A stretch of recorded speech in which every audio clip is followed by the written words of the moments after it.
And we are back. We will focus on, and why we have this grand entrance music, because we are talking about women today and what you've been reading about. So we left off here with the Bastille. And in reading number 2, you have read pretty much all about women and the church. It's very important that you understand the role of women in the early revolution and how the role of women changed throughout the revolution was very consistent, I would say, with past history in limiting the rights given to women despite all the changes coming about during the French Revolution. Women don't see much change, unfortunately. So that's what you read about here. You read about the Women's March to Versailles. You will read a lot about the church as well. Things are changing for the church, and we're going to talk about that. But let's start with a little video here on the Women's March to Versailles. Oh, sorry. Take 2. Go. Suddenly act as the protagonists of the historical process. At the palace, word of the approaching crowd of angry women reaches the Queen's chambers. Legend has it that it is at this moment that Marie Antoinette utters the most famous line she never said. Marie Antoinette did not say, "Let them eat cake." That is a myth. Marie Antoinette, unfortunately, probably never even noticed the poor people of her country long enough to make such a statement. As the mob of women gather outside the gates, Louis understands the revolution can no longer be ignored. It is being brought to his front door. He agrees to sign the Declaration of the Rights of Man, but the crowd continues to grow throughout the night. By morning, 20,000 people are camped outside the palace. To close the centuries of distance between the king and his subjects, the angry mass demands that the king and queen move to Paris. Typically, Louis prevaricates. His hesitation would provoke a fury in the crowd and put the lives of the royal family in grave danger.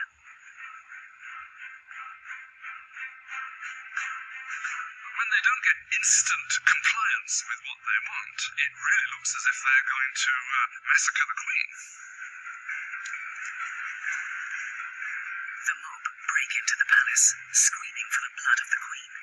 They massacre guards, decapitate them, and stick their heads on pikes.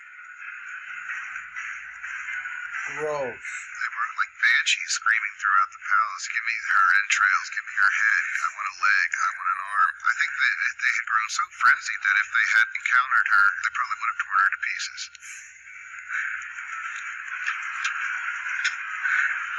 Terrified for her life, Marie Antoinette escapes to Louis's apartments, only moments before the women break into her chambers and tear her bed to shreds. The king and queen are now trapped by the mob and at its mercy.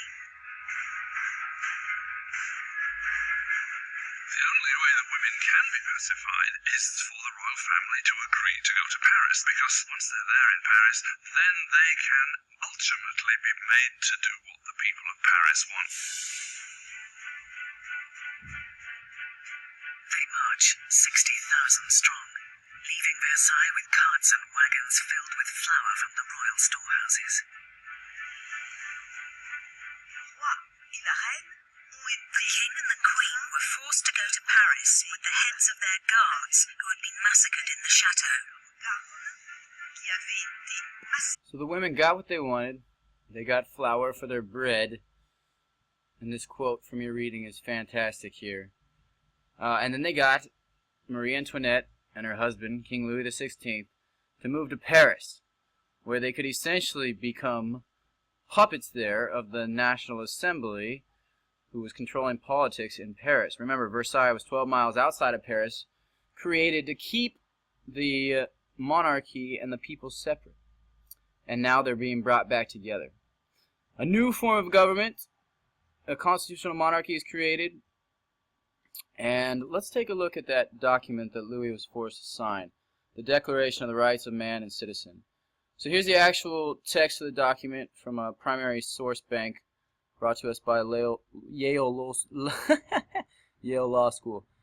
So it says, approved by the National Assembly of France, August 26, 1789, and this is the preamble, just like the U.S. Constitution.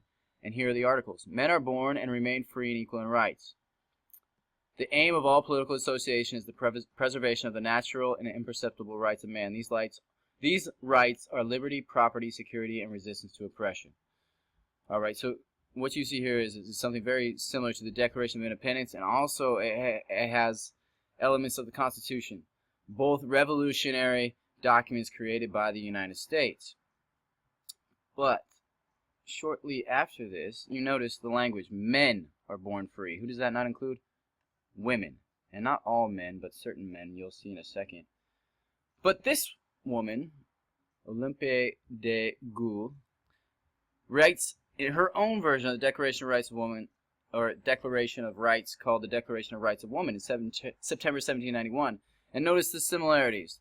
The preamble, mothers, daughters, sisters. Now she writes for women. In consequence, the sex that is superior in beauty as encouraged, needed in maternal sufferings, recognizes and declares in the presence and under the auspices of the Supreme Being the following rights for women. Women is born free and remains equal to man in rights. The purpose of all political associations is the preservation of the natural and imperceptible rights of women and man. Oh, so it's the exact same document, just applied to women. Interesting. Now, a beautiful document, but unfortunately, the people of France are not ready for this. And you know, and I know, that the Enlightenment thinkers themselves, most of them didn't even promote women's rights yet either. Equality extended to certain people and essentially to males who owned land and property. So I'm going to go to the PowerPoint right now, and we're going to pick up right here in a second. Alright, so we've already talked about this. The Women's March. Talked about this. The new government, the constitutional monarchy that's created as the new government abolished the French nobility, the power of the Second Estate. They wrote a constitution where the king now shares lawmaking power with the National Assembly, aka a monarchy, still have a king and queen under a constitution. That's a constitutional monarchy, right? New government, new rights. Wealthiest half of French males get to vote. Women have some broader rights, such as divorce, child support, etc., but what they don't get overall is any more political power. The other half of French males have no power, and slaves in overseas French colonies as well, which will become a major issue, as we'll see.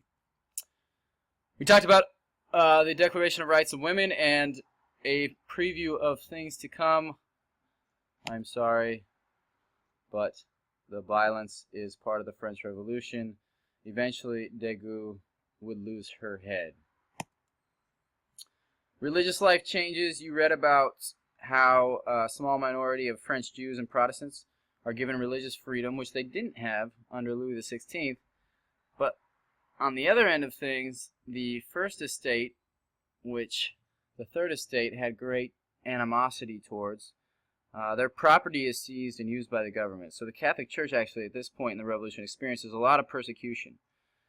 Church leaders are no longer voted upon or selected by the clergy, by the French archbishops and bishops.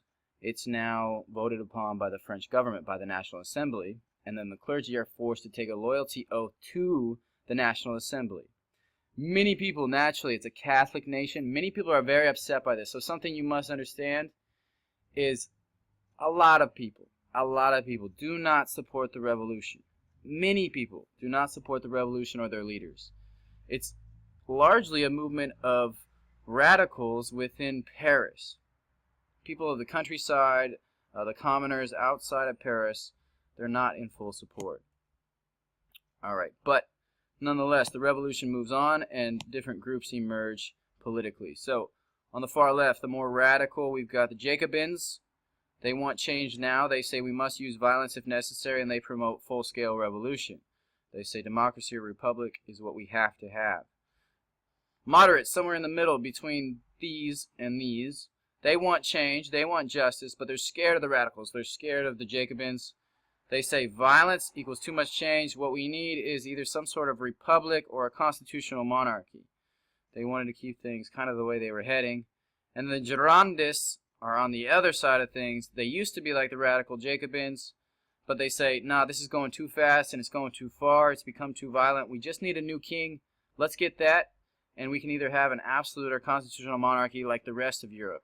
Because you have to remember, no one in Europe at this point has a democratic form of government. So those are our three groups. The king and the queen come up with a radical plan to escape. They need to run away, and where better to run away than to Marie Antoinette's home country of Austria, which, think about it, her parents are scared to death. And they're very against the revolution in Austria, because the revolution stands for a movement of the people against the established order, against the monarchy. So not only are they scared for their daughter, Marie Antoinette, but they're scared for their own country, because what if the people of Austria started to do the same thing and rise up against their monarchy? So they are very much against the revolution. The king and the queen attempt to run away in the night, and they get caught right before the border with Austria. They were disguised, but they're busted. Let's take a look. France is now a constitutional monarchy, and the king forced to share power with the revolutionaries in the assembly. But it seems Louis's share is growing smaller by the day, as he is forced to sign law after law, diminishing his own power, and that of the other emblem of feudal France, the Catholic Church. Louis decides the time has come to leave France and mount a campaign to reclaim his kingdom. Louis had decided by 1791 that he needed to regain control of his country, and he knew he could only do that with the help of a foreign army. So the idea was to make a break from the Tuileries Palace and to head for the nearest border. The 21st of June, 1791, the king and queen disguise themselves as servants and, under cover of darkness, slip out from under the watchful eye of Paris.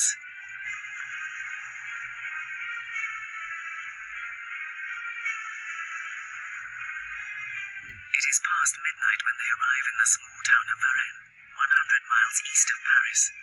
They are close to the border of Austria, safety just a few miles away. But they are about to run out of luck. They get busted in Varennes, and they're taken back to Paris. But you know what? Now the people are even more mad at their king because they see him as a traitor, going to Austria to live with the Austrians. He's a traitor. So, people who tried to escape to Austria and Prussia were called immigrés. You need to answer 15. And then I'm going to take you through 16, 17, 18, 19, 20 pretty quickly. And you can pause the video if I move too fast, because I need to finish this in a minute. So the Jacobins and the Sans-Culottes, they unite. The working class are what the Sans-Culottes are called. That stands for Sans-Culottes, those without knee breeches, meaning they were hard working class people, and it had to do with their clothes. Sans-Culottes want these things. They want better food prices, equality for workers. They distrust the original leaders, and they're suspicious of the government.